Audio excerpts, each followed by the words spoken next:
Salam sejahtera Sobat Media. Kembali kita berjumpa dalam rubrik Kabar Buku dari Tangan Terbuka Media, Bangun Jiwa via Media. Sobat Media, kita akan kembali menggali kekayaan hikmat rohani dari masa lalu yang bersumber dari kitab Amsal untuk menuntun agar kita menjalani hidup dengan lebih bermanfaat dan berhikmat. Seperti yang diulas dalam buku Jujur Melangkah, karya Pendeta Yoel Indrasmoro. Saat ini kita bersama penulis buku tersebut. Selamat sore, Pendeta Yoel. Ya, kita akan membahas bersama setelah tema-tema yang kemarin, Pak Yoel. Kali ini kita membahas bersama dari halaman 44 dengan tema 7 perkara yang dibenci Tuhan. Ini menarik. Menariknya adalah mengapa dalam bagian ini langsung disatukan 7 perkara, ya, 7 dosa atau 7 kesalahan yang dibenci Tuhan. Mungkin nanti sebagai pengantar Pak Yoel juga bisa menjelaskan. Saya akan membacakan terlebih dahulu petikan Amsal 6 ayat 16 sampai 19 yang mendasari perbincangan kita pada kali ini. Demikian bunyi firman Tuhan. 6 perkara ini yang dibenci Tuhan, bahkan 7 perkara yang menjijikkan bagi dirinya.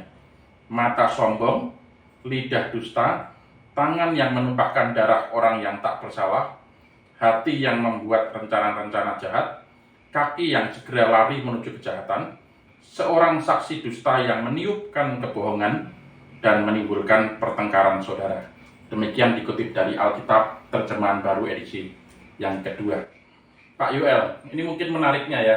Di bagian-bagian yang lalu kita berbicara tentang menulis cerita, menyatakan kebenaran, mulut yang serong, satu tema.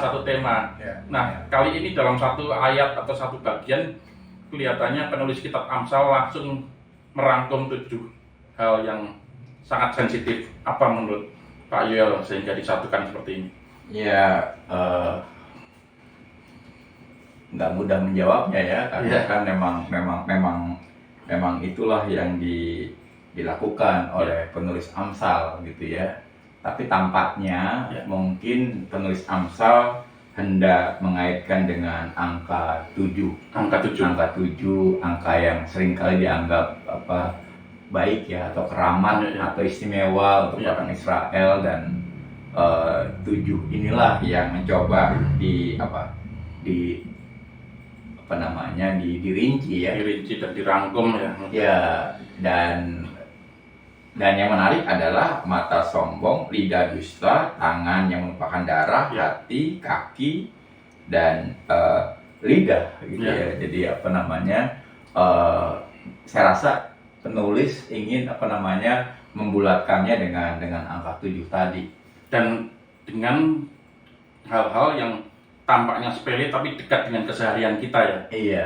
Mudah membuat kita jatuh atau terpeleset. Betul. Ya. Kalau di sini kan mata sombong ya. Dari dulu juga mata sombong. Mata sombong. Dan sebetulnya mata sombong itu ternyata mata bisa sombong juga. Iya. Bukan sekedar tingkah atau ucapan ya. Iya. Kan dari mata kan orang bisa melihat apakah orang itu merendahkan orang lain, apakah orang itu malah merasa diri rendah di hadapan orang lain, kan dari matanya. Iya. Dan ternyata ini kan ada orang yang mengatakan demikian. Tak jarang muncul bantahan kalau dari diri orang-orang yang memang dari sananya mungkin cenderung punya kecenderungan untuk sombong. Ya, mata saya memang begini, dari sononya begini. Kalian mau apa? Kalian harus bisa menerima saya sedikit pokoknya ya. Padahal hanya gara-gara melotot, hanya gara-gara ya, masalah mata seperti itu bisa timbul perkelahian bahkan pembunuhan ya. Oh iya. Dan kalau di budaya Betawi zaman dulu ketika saya kecil tuh kadang-kadang ada ungkapan ketika 2 orang bertemu gitu ya. Apa lu udah lihat gitu. Dan itu nggak hanya budaya Betawi sebetulnya. Budaya Jawa juga ada kan.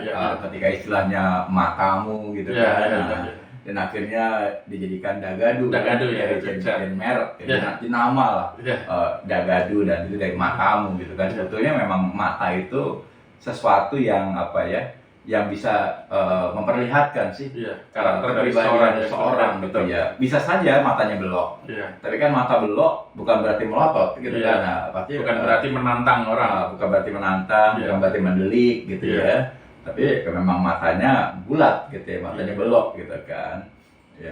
Bahkan seorang yang meremehkan orang lain pun bisa tampak dari matanya ya. Dari matanya. Dan dia menarik apa penulis pakai istilah yang diterjemahkan bahasa Indonesia mata sombong ya. Jadi emang hati-hati dengan mata kita. Karena ketika mata kita memperlihatkan itu, persoalannya kan bukan di kita nih. Seringkali adalah di orang lain yang melihat mata kita gitu. Dan mungkin kita tidak sadar bahwa mata kita kelihatan yang merendahkan orang lain, bisa saja kita juga tidak sadar gitu ya.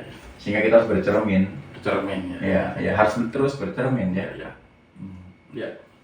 Yang berikutnya Pak Yoel ini juga menarik nih, masih terkait dengan salah satu anggota tubuh atau dua anggota tubuh tentang hati yang membuat rencana-rencana jahat dan tangan yang membunuh orang tak bersalah. Ini tampaknya saling berkaitan ya, dari mulai hati yang membuat rencana jahat dan tangan yang membunuh orang tak bersalah. Kalau kita bercermin dari Alkitab, di Alkitab penuh dengan contoh-contoh kisah seperti ini, dari Kain membunuh Habil, Daud merencanakan membunuh Uria karena Batseba, Isabel merencanakan pembunuhan Nabot, dan pembunuhan Stefanus dalam Kisah Para Rasul. Semuanya diawali iri hati, kebencian, kekecewaan, kekesalan, dan akhirnya menyebabkan terjadinya pembunuhan berencana. Nah, apa yang menyebabkan kira-kira orang-orang sedemikian bisa benci terhadap sesamanya sampai istilahnya rela untuk mengambil nyawa sesamanya? Apakah ini hanya tindakan yang tidak terpikirkan, yang spontan, atau memang sebenarnya bisa kita melatih diri untuk menahan hal-hal seperti ini? Sebetulnya kan ketika kita melihat seseorang, selalu ada perasaan kita untuk membandingkan. Apakah dia lebih baik dari saya? Apakah saya lebih baik dari dia? Kalau saya lebih baik dari dia, maka saya boleh merasa lega. Tetapi ketika saya ternyata dia lebih baik daripada saya, maka ada godaan lain, iri. Nah, ketika ada godaan lain iri, maka akan timbul tuh macam-macam gitu ya. Dan kejahatan menurut saya mungkin paling banyak kejahatan adalah kejahatan berencana. Jadi tidak ada kejahatan yang spontan. Kejahatan itu selalu berencana karena orang, kalau dalam BIMK bahasa Indonesia masa kini dikatakan otak yang merencanakan hal-hal jahat. Jadi dalam konsep orang Yahudi itu hati, pikiran itu satu, jiwa itu satu. Sehingga memang kejahatan itu pasti berencana atau direncanakan, atau otak sudah memikirkannya lama-lama, dan ketika dipikirkannya semakin sakit hati dan akhirnya membunuh gitu kan persoalan di situ kan. Ketika ada seseorang merasa sakit hati lalu dipikirkan terus, malah semakin sakit hati dan akhirnya merencanakan kejahatan gitu kan. Dan kadang-kadang bukan karena merasa kalah atau merasa kalah tenar atau kalah pintar atau kalah kaya, tapi kadang-kadang justru lebih berkuasa pun bisa menyebabkan seperti itu ya. Seperti Raja Daud yang ketika tahu Batseba hamil, kemudian dia mengutus Uria untuk pulang tidak mau dan merencanakan pembunuhan terhadap Uria. Dan itu ironis bahwa seringkali kejahatan-kejahatan itu memang dilakukan oleh orang yang punya kuasa, yang harusnya mengayomi dan melindungi. Dan kalau di jalan raya tuh kebanyakan yang melanggar hukum bukan rakyat biasa, tapi rakyat petinggi lah, yang punya lintas, yang punya privilege gitu ya, masuk jalur Transjakarta gitu kan. Dan mereka punya kuasa, yang punya kepercayaan diri untuk melewati jalur itu. Mungkin gitu juga mereka merasa mereka boleh lewat jalur itu karena mereka punya tanggung jawab besar di negeri ini gitu ya. Dan itu menjadi persoalan sih bagi bagi banyak orang dan akhirnya apa yang rakyat-rakyat kecil yang naik motor dan segala macam ya kan guru kencing berdiri, murid kencing berlari. Betul. Sehingga ya mereka sah-sah saja. Ya, meniru. Dan saya tidak merasa perlu menyalahkan yang rakyat banyak ya. Karena mereka hanya meniru apa yang dilakukan oleh petinggi mereka. Ya. Ketika masuk jalur Transjakarta. Saya selalu tertarik kisah yang mungkin minggu-minggu yang lalu sempat Pak Yuel ulas juga bahwa Nabi Nathan menggambarkan Raja Daud ini mengambil domba satu-satunya milik orang tetangganya. Ya. Padahal dia punya banyak hal. Banyak. Dan yang satu itu kan yang sangat disayangi oleh keluarga tersebut gitu kan. Dan ya itu persoalannya. Yang biasanya merampas bukan orang yang punya. Tapi malah termasuk Isabel dengan lahan milik Nabot ya. Iya, dia punya banyak tapi ya karena pengen kebun anggur ya ketika diminta baik-baik kagak disetujuin, marah, emosi gitu kan persoalannya kan. Betul. Padahal dalam konteks Israel pada masa itu agak aib rasanya menjual tanah. Tapi sebetulnya itu menjadi penting karena tanpa tanah mereka nggak bisa makan loh, mereka hidupnya dari tanah gitu kan. Betul. Jadi memindahkan tanah itu bagi orang Israel itu aib dan memang Isabel bukan orang Israel. Dan Isabel agak heran ketika Ahab malah nangis gitu kan, gimana masa raja nangis gitu kan. Raja nangis dan akhirnya sudah bikin aja lah pembunuhan gitu kan. Ini yang seram ya menurut kita ya. Iya. Kekuasaan yang bukan melindungi, mengayomi, tapi merampas. Iya. Pilihannya cuma dua. Kalau nggak memberi, kita merampas. Ya, kembali kita melanjutkan Pak Yoyal. Di bagian selanjutnya dari bagian Amsal 6 ayat 16-19 ini ada kata-kata yang menurut TB1, Alkitab TB1 menyembur-nyemburkan kebohongan. TB2 menuliskannya saksi dusta yang meniupkan kebohongan. Jadi memulai berita bohong, hoax atau fitnah.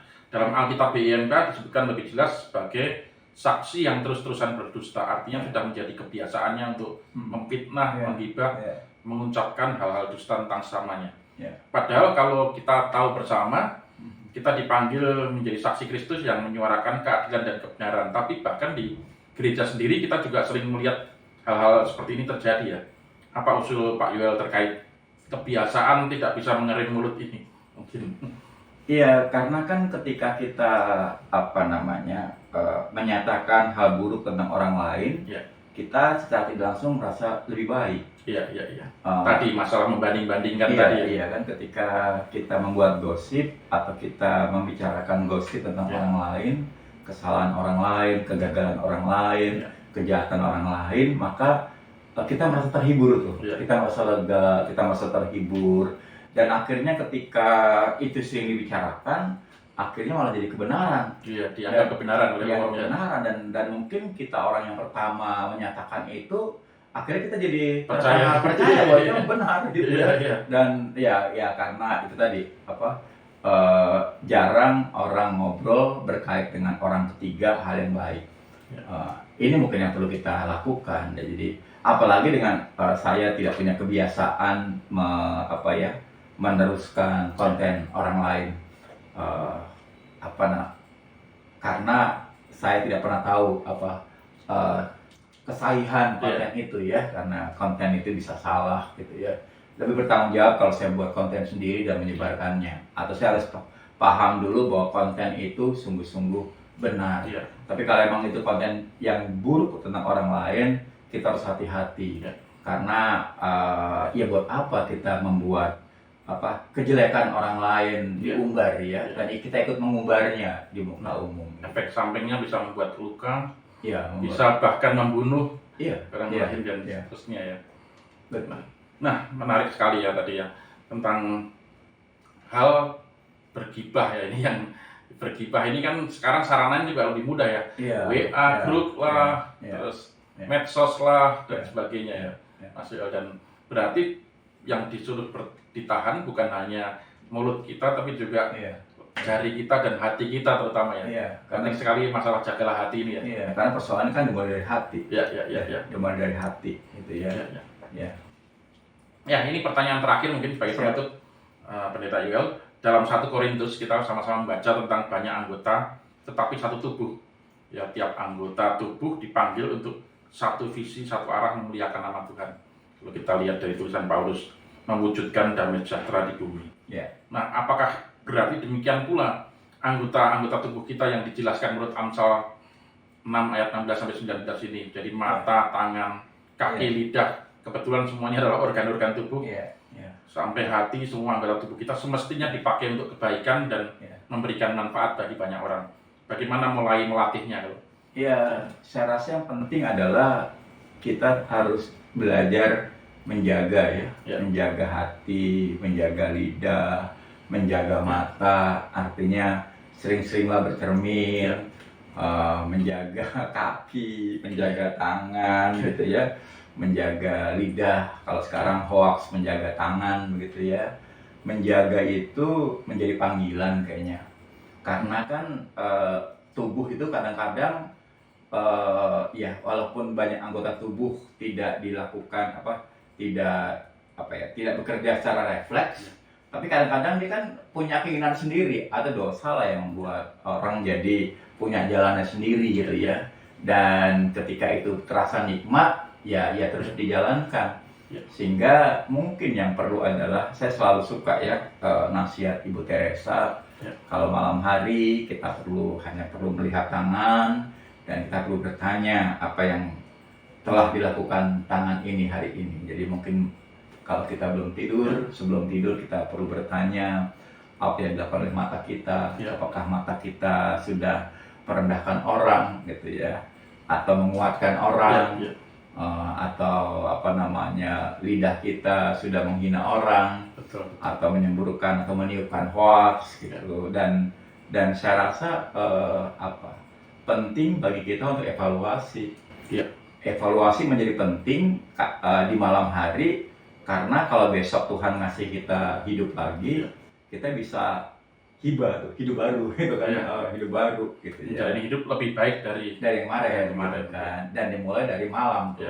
Ketika kita dan mungkin bagus ya malam itu kita menyerahkan hari ke tangan Tuhan, seharian yang sudah kita lalui, dan memohon ampun atas apa yang kita lakukan dan apa yang tidak kita lakukan yang salah di mata Tuhan. Ini seperti tadi yang Pak Yoel sudah jelaskan, bahwa tiap hari diawali dan diakhiri dengan bercermin tadi cermin, mengakui kesalahan, berusaha menata, dan agaknya mungkin banyak yang sering melupakan bahwa aturan emas yang sama-sama kita pegang jangan melakukan apa yang orang lain tidak ingin melakukan pada kita saya rasa itu bagus ya. Jadi lakukanlah apa yang kita ingin orang lain lakukan kepada kita gitu ya. Dan jangan lakukan apa yang tidak ingin orang lain lakukan kepada kita. Jadi saya rasa itu hal yang penting sih dalam hidup.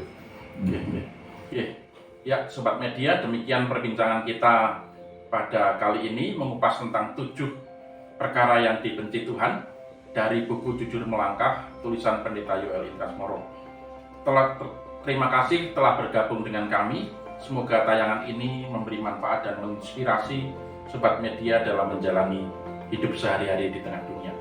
Dukung terus pelayanan tangan terbuka media dalam membangun jiwa via media, membangun budaya mencintai buku dan cerita. Sampai jumpa dalam tayangan kami selanjutnya. Tuhan memberkati.